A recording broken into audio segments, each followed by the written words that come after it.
Good morning, Andrew Farriss. Welcome to 103.7 3WAY-FM. Good morning, Anton. Thanks so much for joining us. Yeah, no, good to be here. And even though I'm not there, I'm there in spirit. Yeah, that's good. Yeah, look, thanks a lot. We've been regularly playing tracks off your self-titled debut album, which was released earlier this year. Congratulations, it's a great album. Oh, I really appreciate that. Thank you. Yeah. I've had a good reaction to it, and I'm fortunate, you know. Yeah, no, it's fantastic. Look, it's a country music album, which I must admit, as an INXS fan from way back, surprised me a bit. I wasn't expecting Andrew Farriss's first solo album to be a country album. How did it come about? Well, that's a good question.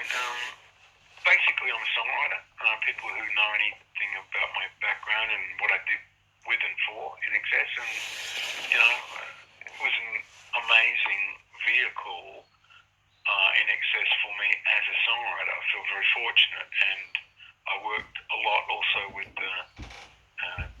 my good friend Michael, who sadly passed away all those years ago. And as songwriters, he was mainly a lyricist, and he didn't play instruments as such. His voice was an instrument, and of course, what an incredible stage performer and incredible singer. But musically, a lot of it fell on my shoulders. And so how I came about to do a country music album is because I've always been a fan of country music, because in country music they say, especially out of, you know, some of the Nashville style folks, you know, they say it all begins with a song. That's very true, but the same is true really of a lot of rock and pop music and folk music and traditional music. A lot of it is the same sort of thing. It all begins with a song, so it doesn't really matter that much the genre and sort of the production style of what you're doing. You know, you can go from many different genres of music, and you know, when they do have lyrics and a melody, it does come down to a song. Yeah, look, it's fantastic. Well, you sing on the album, play guitar, piano, and keyboards. Can you tell us a bit about the other musos on the album? There are quite a few of them. Yeah, I know. Well, someone made a kind of bit of a funny remark about that, but that was only because I know I have a great touring band in Australia with excellent, you know, musicians and guys and girls I worked with before. And I'm very, very fortunate to have them out on the road with me when I can tour, I might add. Yep. But you know, how this came about was I started re-recording some newer songs I'd written or co-written with other writers, including folks obviously from Australia, but in the US too, in Nashville and other places, even in London, I'd worked with some people. And these songs, some of them went back quite a long way, and some of them were very recent. But what I found was, you know, you cut a demo, and anyone that's listening to me would know what I'm talking about that has done this. If you record a demo or whatever, and 3 or 4 years later, you're in a different headspace, you're possibly using different instruments, and even might be in a different country. And so your demo sounds way different than the demo you did before. Well, for me, you know, for me being a writer of so many years, and, you know, I worked in many different countries, I lived overseas for a while, quite a while. And when you gather all these demos together, it sounds like 40 different artists. Yeah, it's amazing, isn't it? Yeah, that's right. And so because of that, I thought, well, how my journey to make country music album started was I was in Nashville, you know, I have friends there, and my wife, Marlena, her family are American, and she's American obviously originally, and they live not that far from Nashville. So I actually ended up, you know, there because I liked being there in Nashville, and I was recording there as well, and I was re-recording a lot of these demos, you see, that I'd recorded and written over a long period of time, and more recently. And that's when it all started coming together, because I needed someone to sing, right? So I thought, well, I'll get a session singer. Well, and I had session singers come in, they were great. But one of the recording engineers, God bless him, he said to me, why are you getting all these session musicians? I said, well, that's just me cutting a guide vocal. And they said, no, that's just you recording a really good vocal. Right. And I'm like, oh, really? You know, because to me it sounds like my voice, so it kind of weirds me out. But I've heard other singers say that too over the years. You know? Well, I think your voice sounds fantastic. And look, thanks, I know that, look, one of the favourite songs on the album is the first single, Come Midnight. And you touched on it before. I believe you actually wrote that song during the INXS era. Yeah, that's right. Actually, Come Midnight, I think it's the oldest song on my self-titled album. Yeah, that's right. I wrote it it would have been around about the time that I wrote the Kick album. Right. Yeah, with Michael and all those years ago, and I can't believe that song actually came from that period because, and I didn't change it that much from what the demo was really. In fact, the guitar lines on Come Midnight from my album, I actually took off the old 8-track. Right. And even though the recording engineers kind of raised their eyebrows when I said, I really want those tracks on, on my album, they were looked at me like, well, you can play it much better, and we've got 50 guitar players just around the corner that could play that too. Yeah. And I'm like, no, I want the original sound that I recorded. So we added that into it because there's something about whatever I was doing all those years ago, and whatever gear I was using, I can't remember anymore what I was. I still have the same guitar, electric guitar, which is a 1956 Strat that I bought in Chicago in 1985 for $850. Yeah. How much is it worth now? I don't know. Fair bit more, I reckon. Yeah, I reckon it would be. Yeah. Well, that guitar's been on every stage with me all around the world during the INXS years, and I even played it on Australia Day on top of the Sydney Harbour Bridge because the government asked me to. Right, fantastic. Look, I read somewhere that one of the things that really appeals to you about country music is the different type of instruments, and I know you touched on this before. Country musicians play as opposed to what rock musicians generally play. Instruments, mandolins, banjos, pedal steel guitars, those sort of things. Now, you've actually got into playing some of those yourself. Yeah, well, I'm actually playing some slide guitar myself on my album. That song isn't on my album. It's on my EP, which came out. I put out a 5-track EP amongst all this because of COVID. It's a long story, but anyway. Right. And on that song, Where All the Stars Are Mine, I played the slide guitar on that. And I play mandolin, that's right. Or mandola. Actually, I prefer mandola. Mandola, there's a difference. Yeah, well, mandolin's got tiny little frets, and I've got big fat fingers from working outdoors all the time. Okay. I hit them thumb too much with a hammer. Oh, right. Shit, but basically, I like the old school instruments, and that was a lot of my journey as well. Right. Because, and I'll just try and make this one short, but because years ago, I'm talking decades ago, I was experimenting with the same sort of technology that modern people use now. Right. Loops, samples, you name it, all that stuff. All that stuff, yeah. I was around with it years ago. And then I kind of got over it, if I can put it that way. I admire technology, and it's a useful tool. That's all it is, they're tools. And I like my toolbox, and I like my tools. I keep them in good nick, but that's what they are. They're tools. And then I began to think more and more when I went to cut this album about. That's why when you asked me why there's so many musicians on the album, it's because I didn't get computers to make my album. Right. I got musicians to record my album. Great. Yeah, well, it really works. Look, it's one of the things. Tell us about the new single "Son of a Gun." That's the one I first started playing. Absolutely love it. Thanks. That was the last song that I actually purpose wrote for my album. Right. And the reason that I wrote that song was because I began to steer all of the lyrics on my album towards a kind of, I don't know how to put this, a sort of a kind of, not so much cowboy, but outlaw country, outlaw country theme. And the kind of outlaw thing is not so much a modern outlaw in that sense, but an older school, the way that people like Willie Nelson and Johnny Cash were influenced by these sort of characters, they talked about it in the old days, and I thought that was what made me curious, is when those fellas were young, who influenced them, and their influences were exactly that, is cowboys, and a lot of them would say, even Willie Nelson would say, I really want to be a cowboy, and because there's a sort of a beautiful freedom sense of wilderness and sort of a period of time that's become very urban now. We're very urbanized. Yeah. We've got technology everywhere. People can trace wherever you go. Got to log in. It's weird. Yeah, look, I like the song so much. I actually sang a couple of bars that went on the show last week. I don't know what the listeners thought, but anyway, I got a bit carried away after I heard it. It was fantastic, mate. Well done.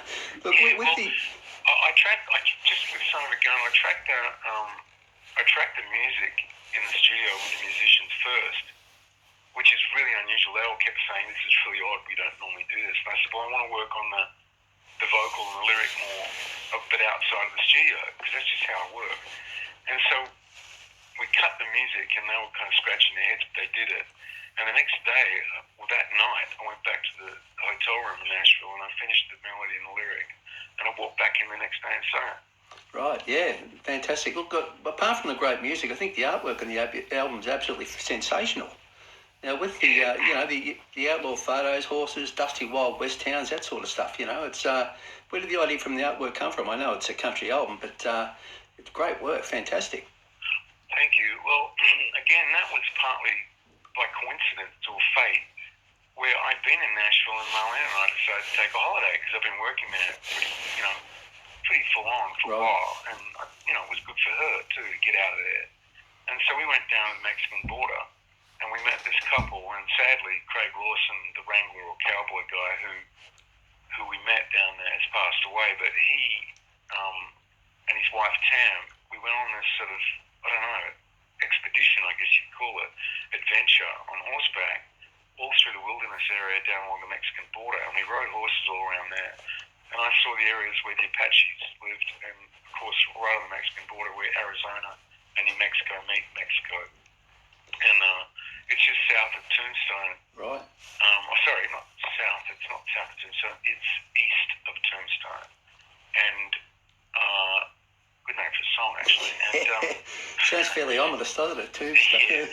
But that's the whole nature of that area. It's dusty and desolate. And it's hard to think of America like that.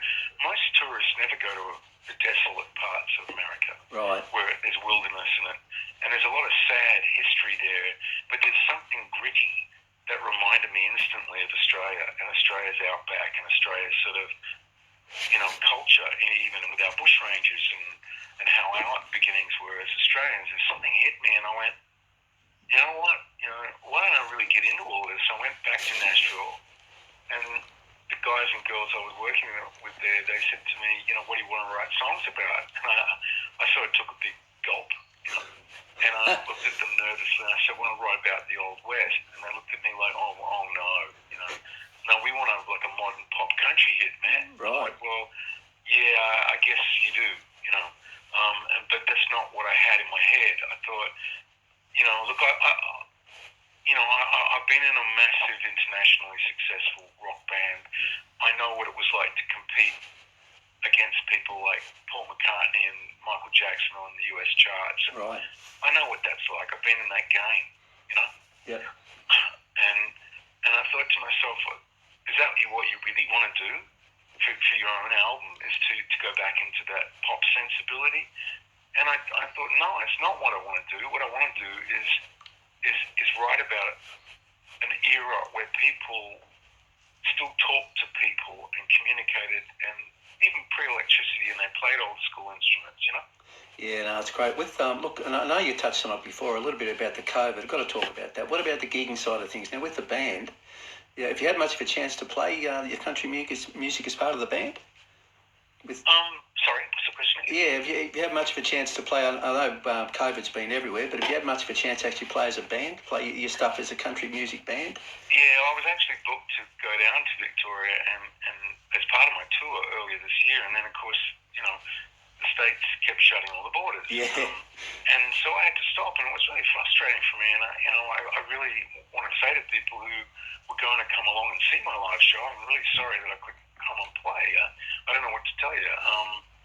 But I suppose everybody's trying to do the right thing, and trying to do the right thing for the right reasons. And I guess, any touring musician's been caught up in that, really. Yeah, and hopefully one day, we might actually see you in Warrnambool one day. Were you planning to do some sort of regional gigs, or just concentrate on the capital cities? Yeah, no, I want to play. I want to play the regional areas. I actually don't live in one of our beautiful big cities. I don't live near our beautiful coastline in Australia. I live inland. I live in a regional area in northwest New South Wales. Yeah, I live about, I suppose as a crow flies, I'm about sort of 4.5 hours west of the coast of New South Wales, but by road it's about 6.5, 7 hours to get around. Great. Middle of nowhere, but I like that. Great. Look, we'd love to see you in Warrnambool one day, so keep us in mind, mate. When you actually, we'd love to see. Look, one of the things that really struck me is, you're the front man now of the band. What's it like being the front man of a band rather than I've got to say it, the quiet, introspective keyboardist you were with INXS? That's how I read you described once. Well, that was because, and thank goodness, there's a lot of big personalities in INXS. Not just Michael, but my brothers and Kurt and Gary. They're all quite strong personalities and characters just on their own. And I looked at all of them very early on, and I thought, I'm not going to try and compete with this. I'll let you guys go for it. And they're good at being who they are. The guys in INXS are amazingly talented, entertainers. They're clever people and very talented musicians. And I just thought, why would I do that? And that's why, in a sense, in my solo music, I've kind of like, well, I don't have to be, I don't have to be someone who people think I should be. Get back in my box and shut up.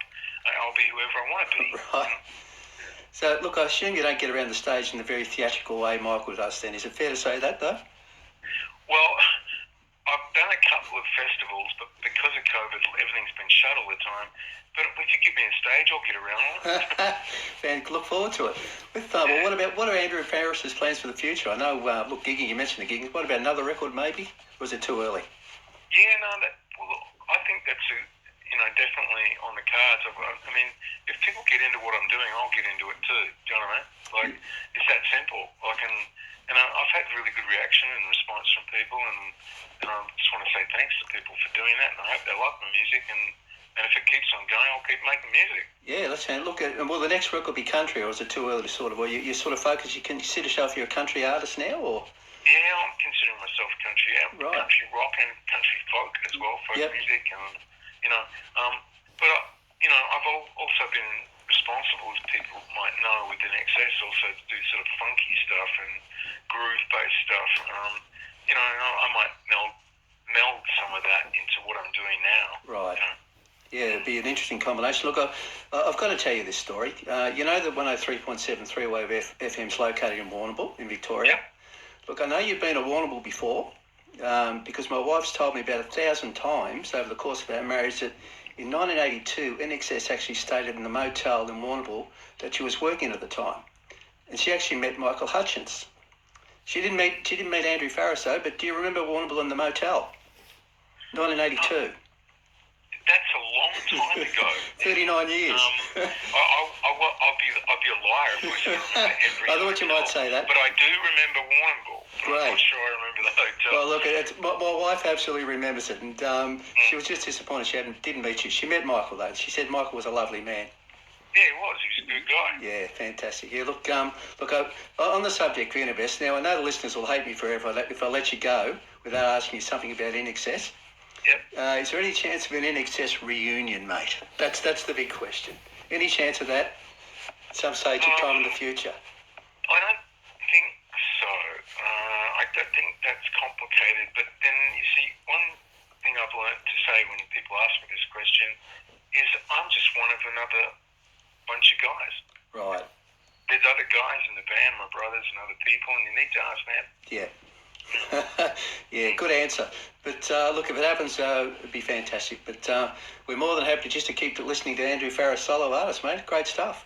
Yeah, good on you, Anton. You take care. Yeah, look, my pleasure. And look, we really look forward to you coming down to Warrnambool one day. I don't want to put any pressure on you, mate. But no pressure. And if you do, look us up. We'd love to get you in the studio. And look, we always. Are you still at the same motel?